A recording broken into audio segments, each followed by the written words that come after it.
Hello and welcome to another episode of MLS Ireland. Well, I'll be bringing you to my predictions for week 3. So we're getting there into the group stages, next knockouts, so stay tuned.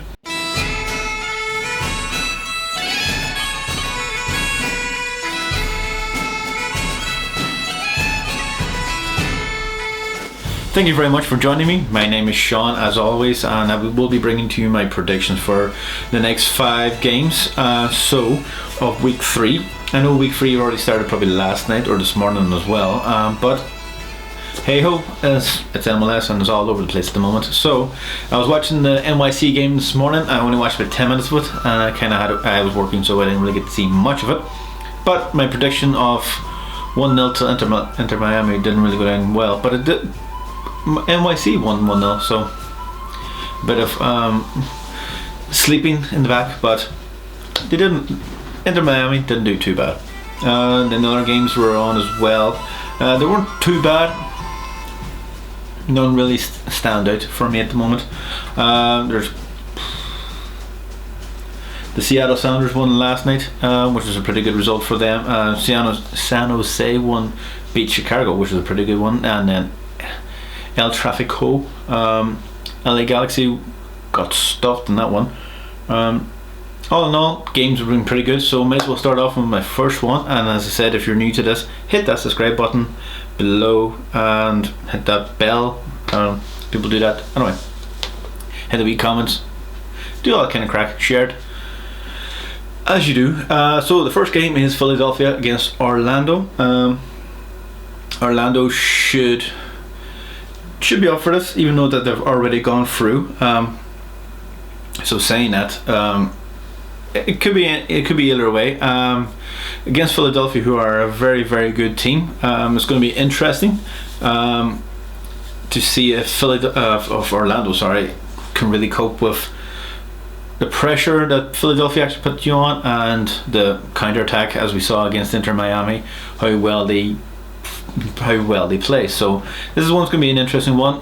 Is the two teams knowing that they're already through, going to rest players? God knows.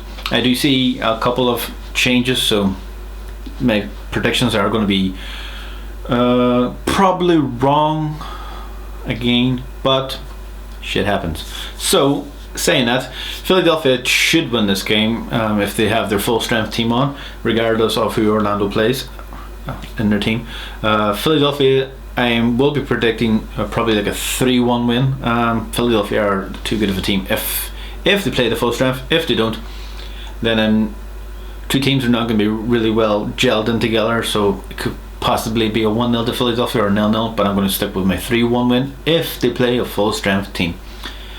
God knows if they don't. The next one is Toronto against New England. Kind of another wee derby kind of thing for Toronto because they're right beside each other. Again, Toronto, who beat Montreal pretty well, which is a pretty impressive result, 4-3. Fair play to them. And New England, how did they do? They drew against DC United. Actually, that game wasn't too bad. DC United really should have. The two teams, yeah, it was an interesting game, just to say the least. Toronto against New England. Toronto have been surprising this season.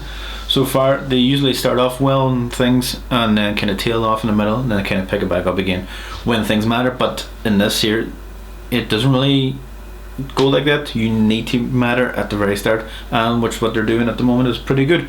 So saying that, against the New England team, do look strong, but do I think Toronto should have the upper hand? God knows. So I'm going to go for Toronto 2, New England 1. Saying that, the next one is Atlanta against Columbus Crew. It's going to be a good one. Atlanta should, after seeing them play, do better, as it were. I'm not really impressed by them at the moment.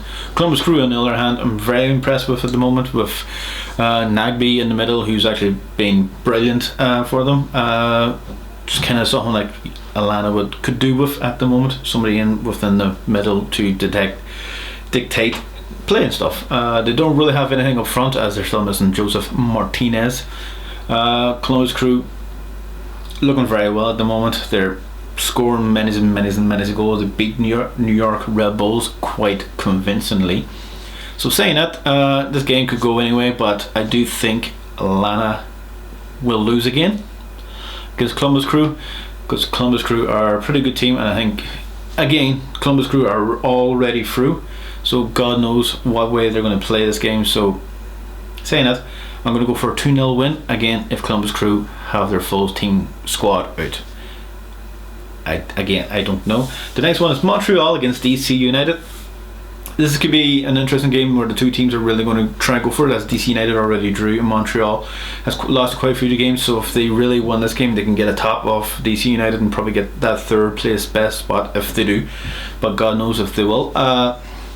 Montreal I do like at the moment. Terry Henry's getting them play a wee bit better than last year, so, and against the DC United team who are just not really firing on all cylinders, as the word would say, but they're not a bad team. So I will be watching this one, because actually I won't be watching this on 3:30 in the morning, so I will be sleeping sound. But Montreal against DC United, I think Montreal will probably, Terry Henry will probably have them a wee bit more pumped up, so I'm going to go for a 1-0 win for Montreal. Again, I do think they're going to put the full squad out in this one, because they really need this one, and DC United probably do as well. So it's probably going to be an interesting game, a very cagey game, and two teams that don't really want to lose. So keep an eye on that one. And the last one I'm going to do for this episode, I'll be doing another one then that Wednesday, is Real Salt Lake against Sporting Kansas City. Sporting Kansas City done very well against Colorado, even though Colorado got a player sent off. 3-2, which is a pretty impressive result, even though Colorado are doing very well at the moment. I'm actually liking the way they play. Real Salt Lake drew with Minnesota, which if you said that 2 years ago, you would have said Real Salt Lake that was a very bad result. Minnesota are a very good team now. They've finally gotten their together, and I'm pretty impressed by them at the moment. So saying that, these two teams kind of need to win in this final game, so I do expect the two teams to really be playing full strength. Saying that, who do I think is going to win this game? Real Salt Lake, I haven't seen much of the two of them actually, in fairness, this season, because two teams have been really on late at night, and you know, it's late here and I go work in the morning, and it's really hard to watch that kind of stuff. So I'm going to suggest Real Salt Lake against Sporting Kansas City at 2 o'clock here. Will be a cagey game, very warm. Two teams are probably not used to the fucking heat, so I'm going to guess it's going to be probably like a 2-1 win to Sporting Kansas City. I just think they have it more than Real Salt Lake have it. Again, this could be complete and utter. They could too really change their squads up just because they've been playing a lot of games, but God knows. Anyway, that are my predictions. Let me know what you think. Hit them in the description below, and I hope to see you on Wednesday for the last 5 or 6 games. Then it's the knockout stages, and God knows what the hell's going to happen, because hey ho, it's MLS. So I'll chat to you then. See you later. Bye.